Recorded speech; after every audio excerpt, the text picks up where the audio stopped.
This is the story of how I became a social media manager and editor. So my roles for this particular job are come up with content ideas, write the captions for the content, do research, edit the videos, do revisions, and post the content. How I came into this job was through word of mouth. Thankfully, through my friend Jade, she introduced me to my client. I have no college experience, no education in this industry. I've simply learned some of the tactics and some of the content creating styles and what's trending and things like that through my own experience as a content creator. I have a morning ritual every single morning before I work. I wake up, I make my matcha, I go meditate. After that, I allow myself to check my phone, get the day ready, and then I go about my breakfast routine, which is typically something light, starting the day with some food or at least a protein shake. I feel a positive effect throughout the rest of my day. I feel like I can work more productive throughout the day. Now it's time for me to check my planner and start writing things down. Specifically, I will come in and I will document, okay, I'm going to be creating 6 to 7 pieces of content, which means I'm going to be doing copywriting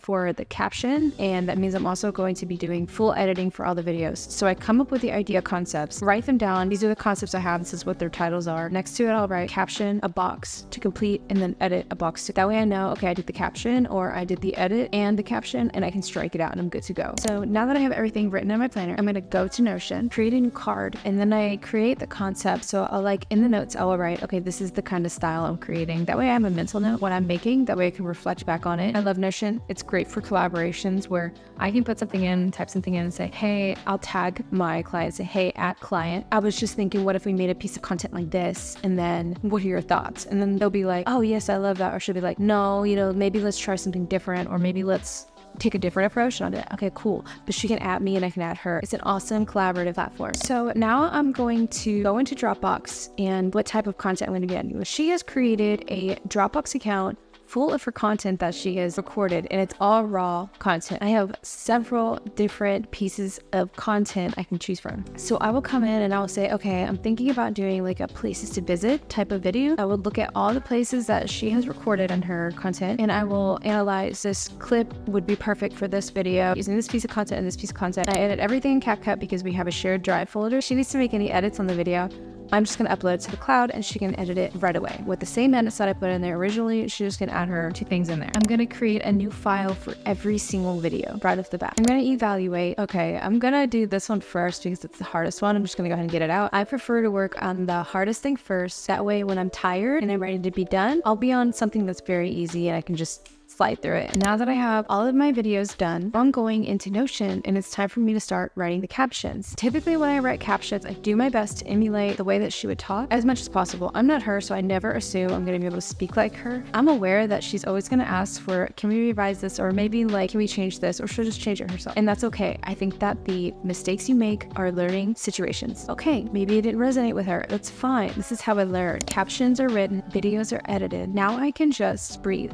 The way that I track my time is I will write down my time. I will come into Gusto and I will track my time. That way she knows how many hours I worked and she can pay me accordingly. Typically I've been working 12 hours, 14 hours, sometimes 15 hours, but in this particular time, I'm working a lot more hours because I'm editing much bigger videos that have more content to them. My smallest workloads are when I'm just doing like an aesthetic video of homes that I walked through. That's a lot more easy than doing a voiceover. Typically the voiceover will not be provided. So I have to think in my head, okay, how can I imagine her piecing this together? Or sometimes she'll tell me exactly what she wants. The workload isn't very high.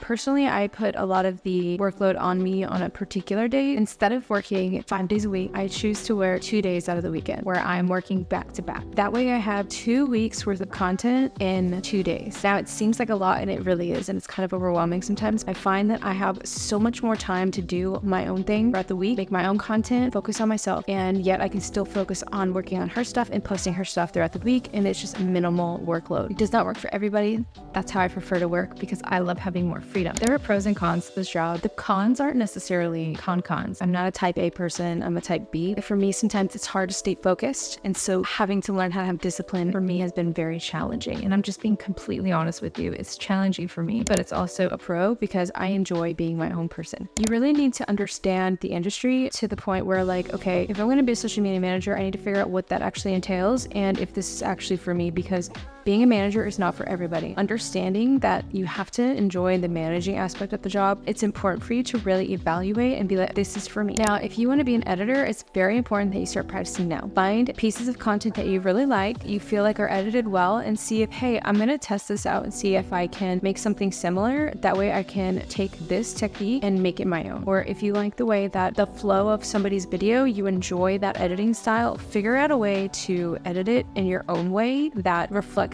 like your own content. I have had quite a few challenges throughout this whole experience, figuring out how to balance being a content creator while managing somebody else's content. It was quite difficult in the beginning, but I find it much more easy now that I've created a system. There have been other challenges that I've had with other clients. I've taken on a few editing clients. I had a challenging client who pushed boundaries really hard and constantly tried to break down my price and bring me down lower, but expected me to have a high workload. And unfortunately, that didn't work out. And it's also very important to understand that if your client is pushing your boundaries, you need to stop. Stop that right there. Build that wall. Let them know this is a boundary. Period. A couple of red flags that I recommend you think about. Red flag number one is, are they respecting your boundaries? Are they blowing you up unnecessarily? Are they texting you on your days off when you give them a specific date? Hey, I'm not working weekends. Are they blowing you up on the weekends? On those weekends, I will not reply.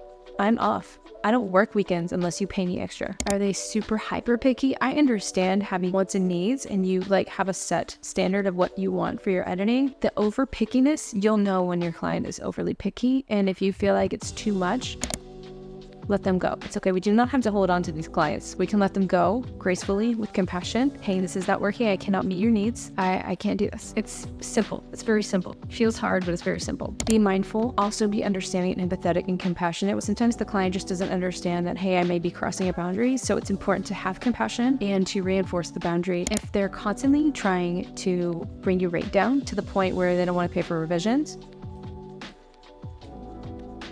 be mindful of your own time and energy to the point where you understand that your time is worth something and you deserve to be paid fairly. We are not doing this, I'm working for free anymore, okay? This is 2024. We are done with this. Your work should not be pushing you to the point where you're so stressed out and you're not getting paid enough. And they're constantly making you feel like your value is not worth it. Just let them go. It's not worth your time and energy, and what you are putting out in the world is saying, hey, I don't accept this, and so the clients that I bring into this world are only going to reflect my boundaries. It's very important that you set those standards for yourself because that's what you allow in for your potential clients. If you've been thinking about pursuing social media managing or editing, I highly recommend trying it out. You never know if you're gonna like it unless you try. If you have any other questions, let me know in the comments. Thank you for watching, and I will catch you next time.